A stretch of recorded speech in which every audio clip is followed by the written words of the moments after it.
Halo semuanya, kembali lagi di podcast kami, podcast Yadik, Yadika 6. Nah, pada kesempatan di kali ini, kami kedatangan bintang tamu yang ternyata udah mewakili SMA Yadik 6 di Balai Kota Tangerang Selatan loh.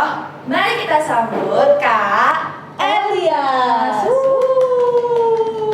Halo Kak. Halo. Gimana sih perasaan kakak setelah lolos dari pengibaran bendera di Balai Kota Tangerang Selatan? Perasaan saya sih senang banget. Gimana itu seleksinya yang benar-benar ketat. Seleksinya itu berlangsung selama 5 hari. Jadi 5 hari kemarin itu saya dispen. Terus sama teman-teman yang lain. Dan kebetulan yang lolos hanya saya. Dan itu merupakan suatu kebanggaan buat saya sendiri gitu. Keren banget sih. Gimana enggak bangga coba punya anak yang keren. Ikut paskibra karena kemauan kakak atau kemauan orang tua kakak? Ikut paskibra awalnya saya nggak ada niatan paskibra. Tapi saya disuruh sama orang tua saya untuk ikut paskibraka. Awalnya saya nanya-nanya paskibraka itu apa sih? Ternyata tuh begini gitu loh. Dan sebenarnya orang tua saya juga nggak tahu itu paskibraka itu apa. Jadi setelah saya ikut paskibra sekolah, saya akhirnya tahu jalur-jalur ini untuk ikut paskibraka seperti itu. Wah, ternyata panjang juga ya ceritanya. Bisa jadi sampai paskib gini. Iya. Nah, apa saja sih hal-hal yang dilalui supaya bisa ikut pengibar di Balai Kota?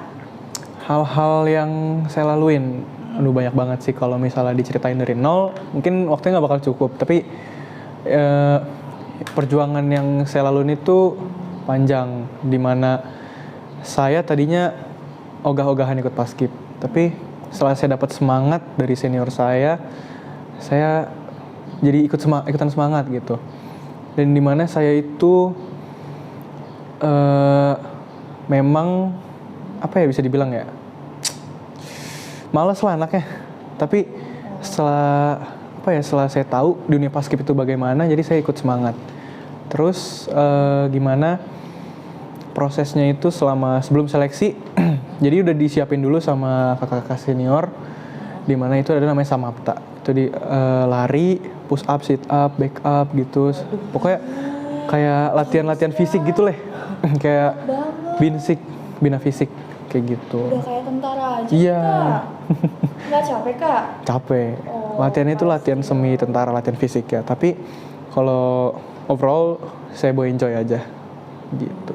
Kira-kira ada kegiatan tambahan nggak pas latihan itu kayak asrama atau apa gitu? Ada. Jadi terakhir saya asrama 2 minggu sebelum pengibaran tanggal 17 Agustus. Jadi asramanya itu ada macam-macam kegiatan deh yang saya memang pribadi ngerasa kadang bosan, kadang jenuh, tapi saya bawa enjoy aja gitu. Nah, boleh diceritain nggak tuh Kak? Apa aja nih kegiatannya? Boleh.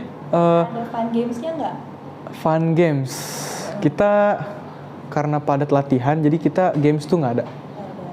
Jadi kalau saya boleh ceritain dari awal gimana saya asrama. Jadi 2 minggu itu, selama 2 minggu, jadi handphone itu kita kasih ke pembina kita. Jadi selama 2 minggu kita nggak pegang handphone sama sekali.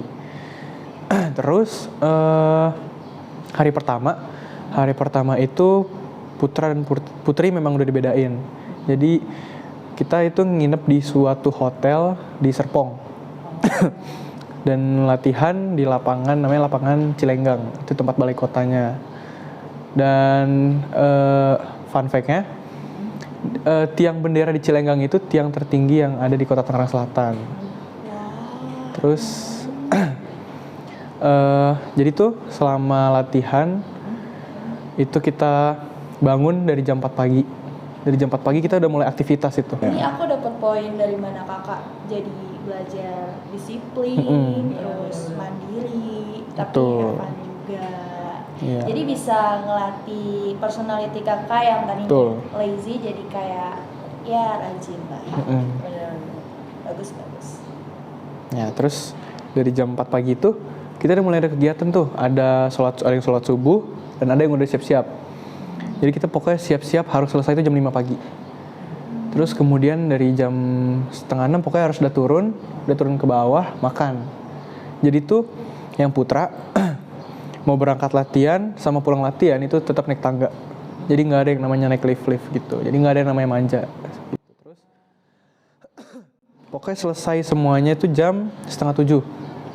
Itu udah sarapan dan udah kegiatan medical check up. Itu rutin. Itu biasanya medical check up tuh setiap pagi dan setelah latihan.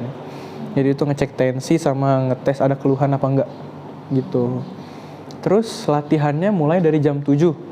Dari jam 7 pagi sampai jam 5 sore. Gitu. Nah, selama latihan ada suka dukanya lah. Ya, dan dukanya itu gimana capeknya kita ya namanya latihan paskib kan kaku-kaku ya. Nah, ada jalan di tempat. Pokoknya jalan di tempat itu aku mau sharing dikit. Kalau jalan di tempat itu kita biasanya dianggap pemanasan lah.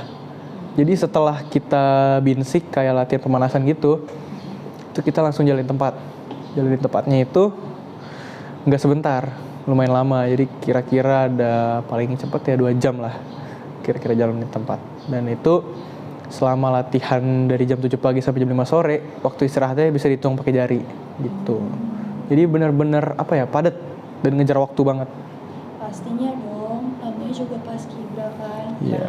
Nah, ngomong-ngomong ada check up tadi nih, gimana sih cara kakak supaya jaga imun tubuh nih? Soalnya kan latihan fisik terus, di samping itu walaupun jatuhnya lebih kayak ke kesehatan, tapi gimana nih caranya kakak ngatur waktu jam tidur, terus sama imun tubuh, terus kayak makanannya tuh apa sih?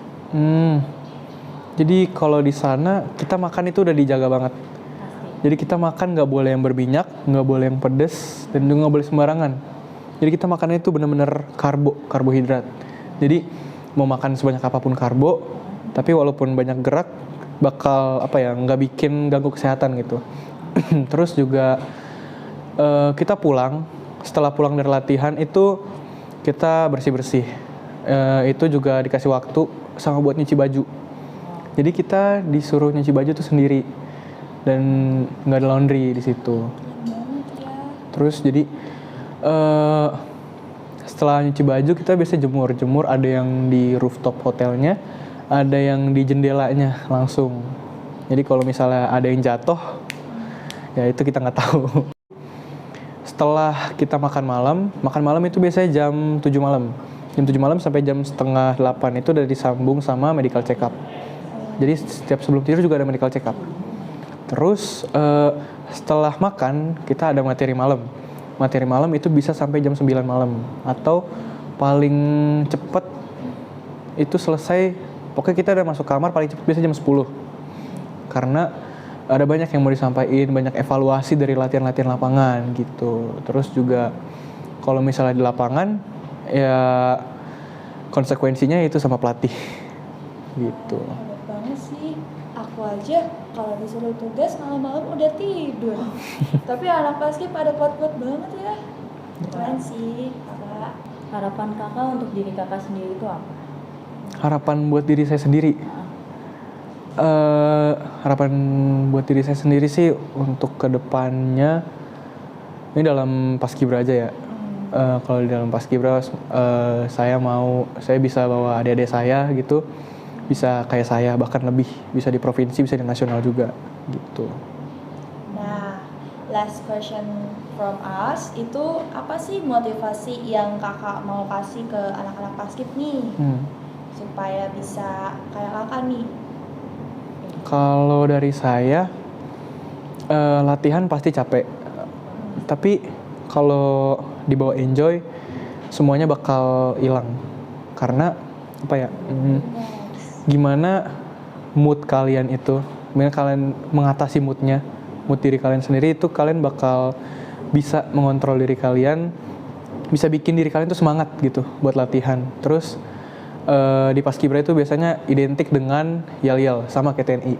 Jadi kita bisa setiap latihan kalian bisa bangun semangat kalian menggunakan yel-yel itu. Terus kalau yang paling saya ingat dari kata pelatih saya, ada kalimat yang bikin hati saya itu benar-benar jadi makin semangat gitu buat latihan paskibra.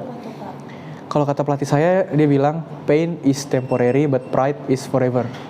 Jadi gimana capeknya kalian di lapangan, capek hati kalian, capek batin kalian, tapi kebanggaan kalian setelah melakukan hal itu bakal bisa kalian ceritain ke junior-junior kalian gitu, kata pelatih saya. Wah, banyak banget ya hal yang bisa didapat. Ternyata nggak cuma harus kuat fisik dan mental aja loh. Ternyata kita juga harus jaga kesehatan. Terus juga tadi banyak banget memori yang didapat ya. Pengalaman dari paskib, terus keseruan sama temen-temen, kedisiplinan, personality yang harus be better. Oke, nah cukup untuk kali ini. Nah, makasih banyak untuk Kak Elia sudah datang di podcast kami. Terima kasih untuk teman-teman yang sudah meluangkan waktu untuk menonton dan semoga bermanfaat. Sekian dari kami, pamit undur diri dan selamat berjumpa lagi di podcast selanjutnya.